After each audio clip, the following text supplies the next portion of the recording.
God has multiple wonderful plans for his people. And what we are called to do are become the kinds of people who make wise choices. And I think God will honor us and take us on the journey that he has for us. This is the God in All Things podcast, rooted in Ignatian spirituality and seeking the presence of God in the everyday. Here's Andy Otto. This is part 2 of my conversation with Tim Mackie and Jon Collins, co-founders of the Bible Project, which produces short animated videos that explain the books and themes of the Bible. In part 1, we spoke about the biblical understanding of heaven and earth, how heaven overlaps our world, and what the vocational role of humans is in God's project. In this podcast, we continue that conversation.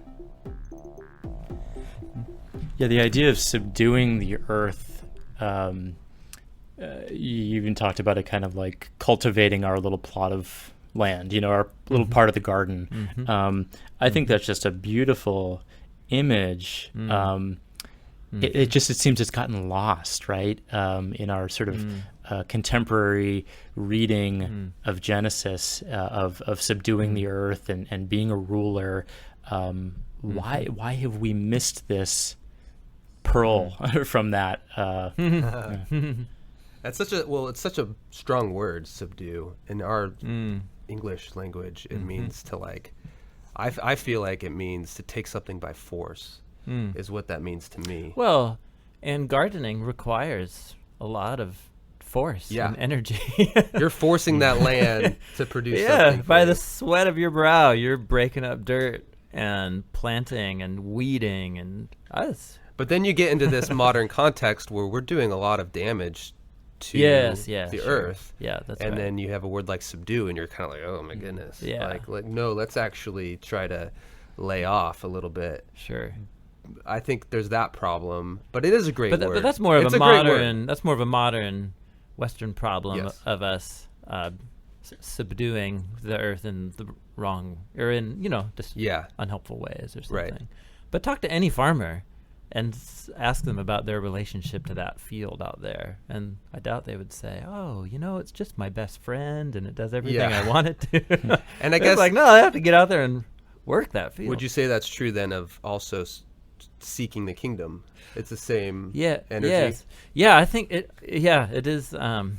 It's such a universal image that our lives are like a plot of ground. That the world, it is literally a big plot of ground. The world is literally it is literally, a plot of ground. And then our lives are metaphorically. And it's such a rich image. The biblical story is rife with garden imagery.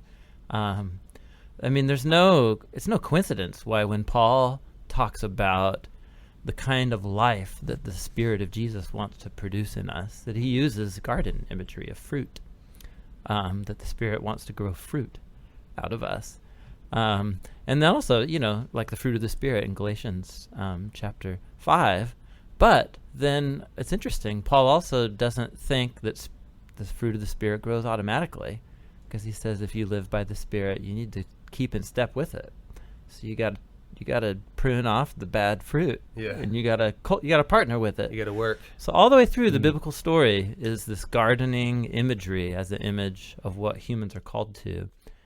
And it requires that partnership for humans to really own up to what God is calling them to do. Is it clear from the Hebrew in Genesis that word subdue is the original intent of the Genesis author, or is it more of an assumption that this imagery has been used throughout the scriptures?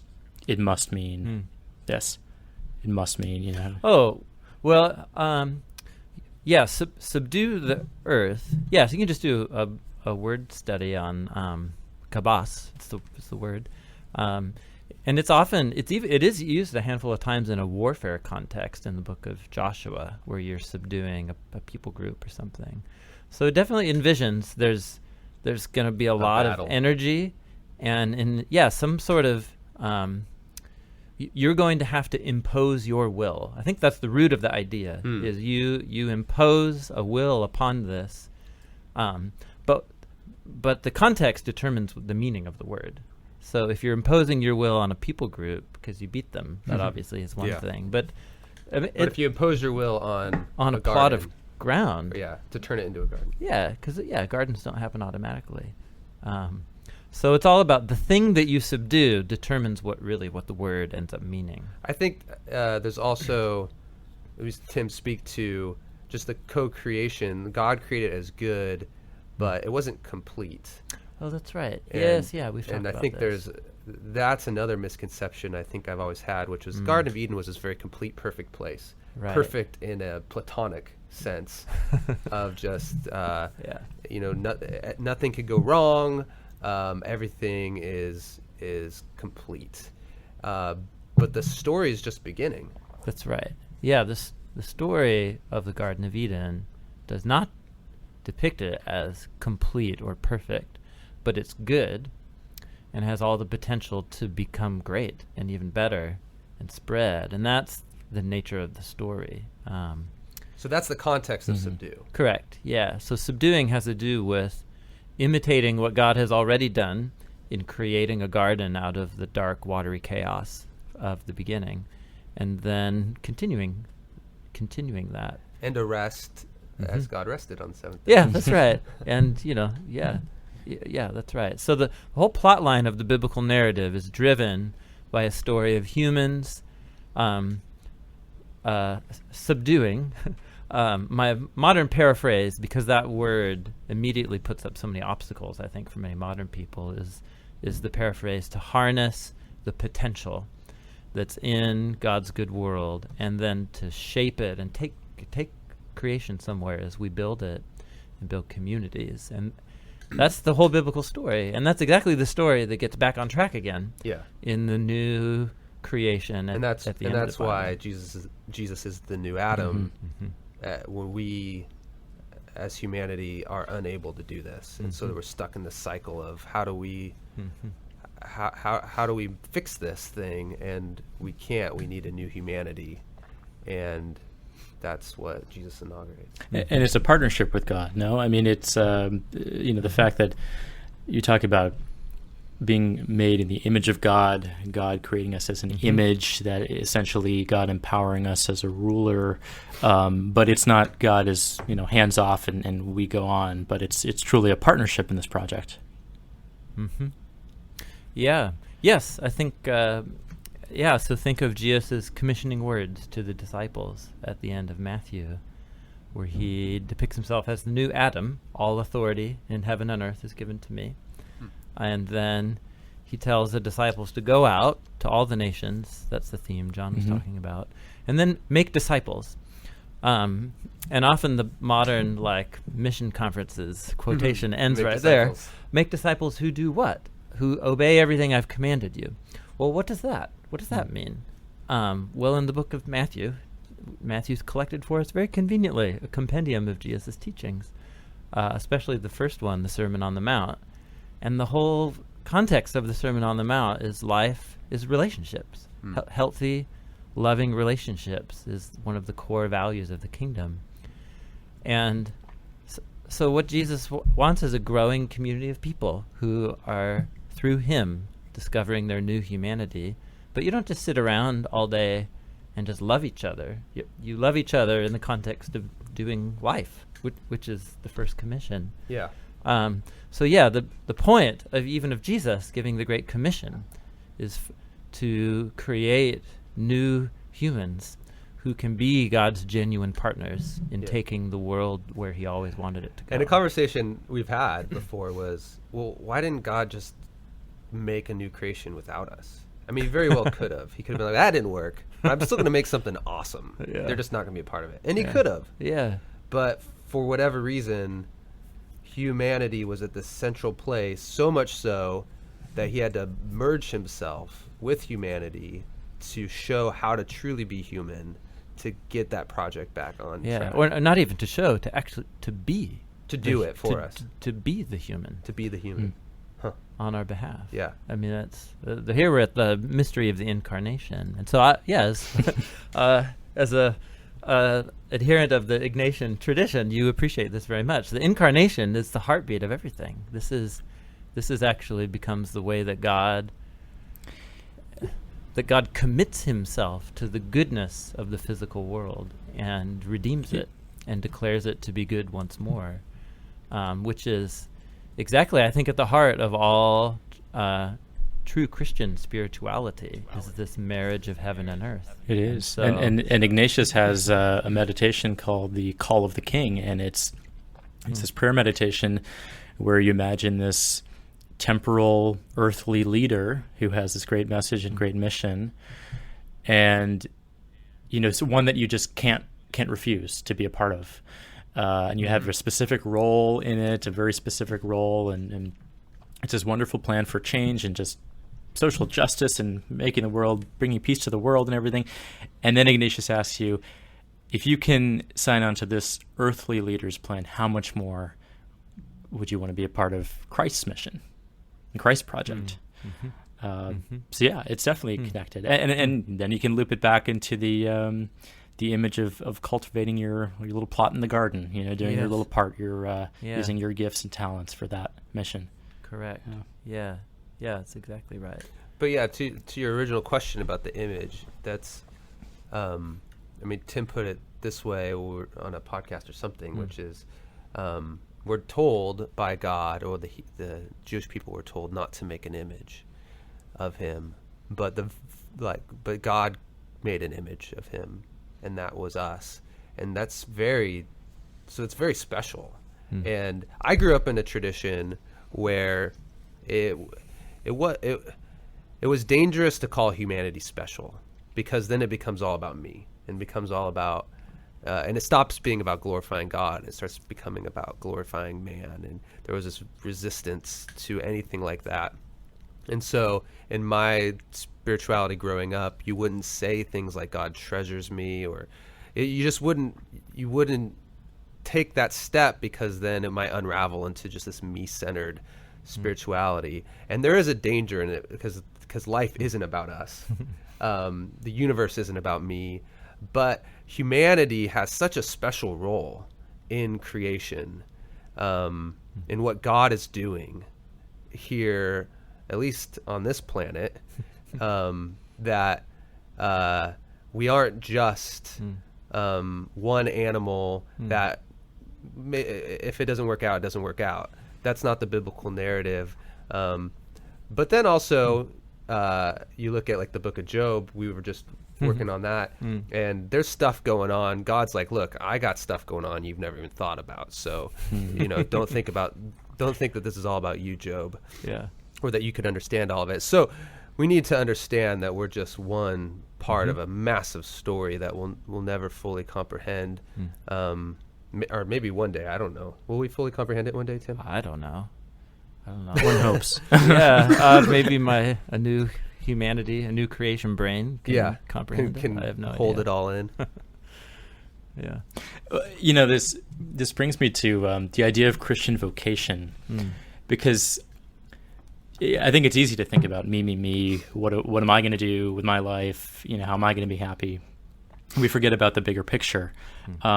So discernment is a big part of Ignatian spirituality.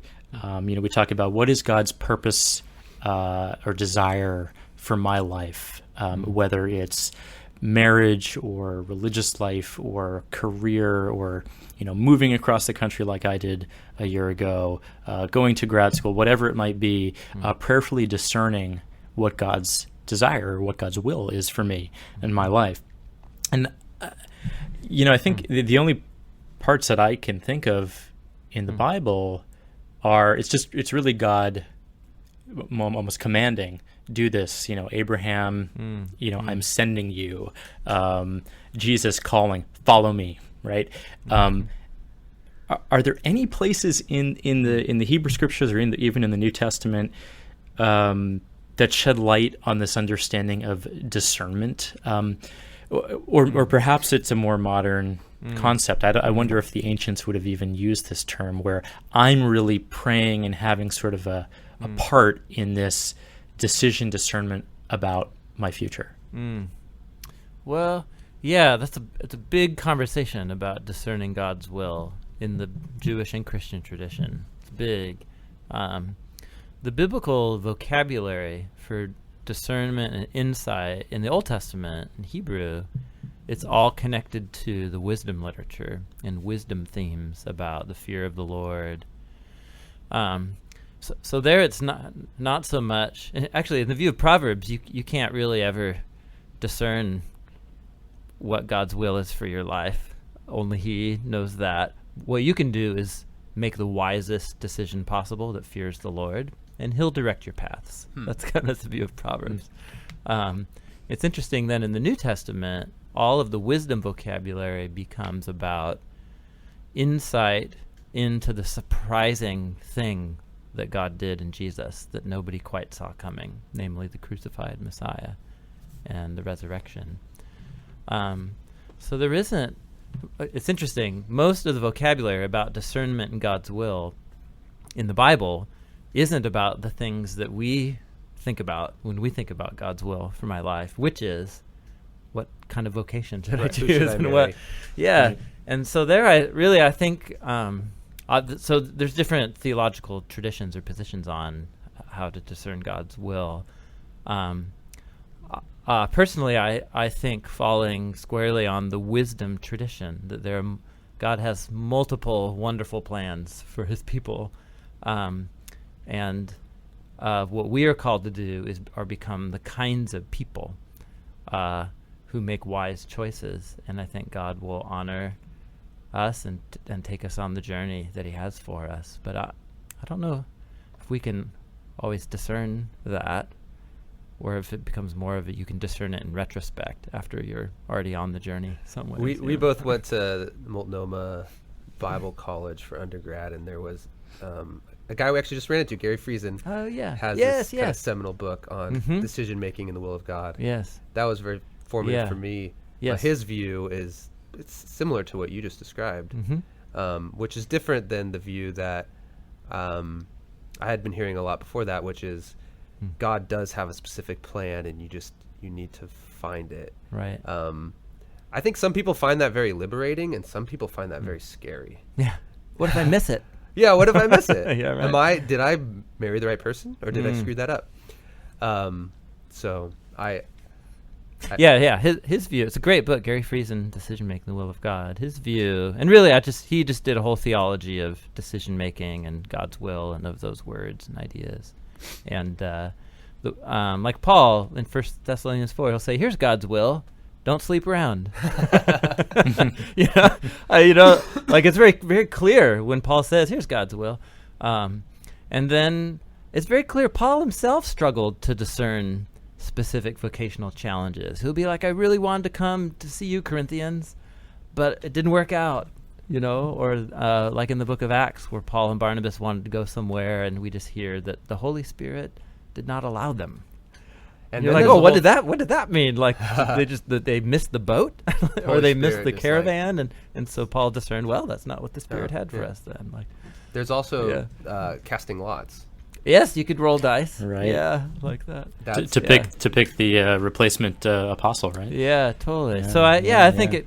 In many ways, it comes down to, however, all that to say is I'm familiar more in terms of the Anabaptist Brethren tradition of a discernment process for big decisions. So you seek your elders. You seek wise people who know you well. You discern, is this a wise way forward that helps me love God and love my neighbor? And if all those lie to green, then my goodness. Go forth and love God and love neighbor. I've noticed that it used to be a lot, maybe this is just an age thing, but that question used to be a lot about who are you going to marry? And now it's always about vocation. Job, like, what am I supposed to do with my career? Yeah. Which is it's a place of luxury to be able to go, what am I specifically called to do, to work? Yeah. And that's a very modern problem. And it's a great thing. Yeah. We're a middle upper class opportunity. Yeah. Yeah. Mm-hmm. Yeah. The privilege of discernment. Correct. Yeah, that's right. Totally. Yeah. Yeah. Yeah. For probably most of the human race, it's just set out for you. Yeah, just you know what you need to or you do, just and or your get up and options do are it. limited, Yeah. and you just get the job that's available and that kind of thing. Well, I always imagine Jesus, when he goes off to pray, he often prays before a mission or before he sets off to a new place. And That's right. Yeah. I always sort of imagine that as his own sort of discernment and prayer to the Father on what to do next, and just sort of reflecting and processing on everything that's happened so far. Yeah, absolutely. Yeah, that's a very clear pattern in the Gospels. Jesus' prayer patterns were the fuel driving the engine of his mission. Yep. Part 3 of my conversation with Tim and Jon will continue on our next podcast. In the meantime, you can learn more about the Bible Project by visiting jointhebibleproject.com, where you can deepen your appreciation of the Bible through their themes and scripture videos. You can also contribute to their next project. And for more on Ignatian spirituality, be sure to visit godinallthings.com.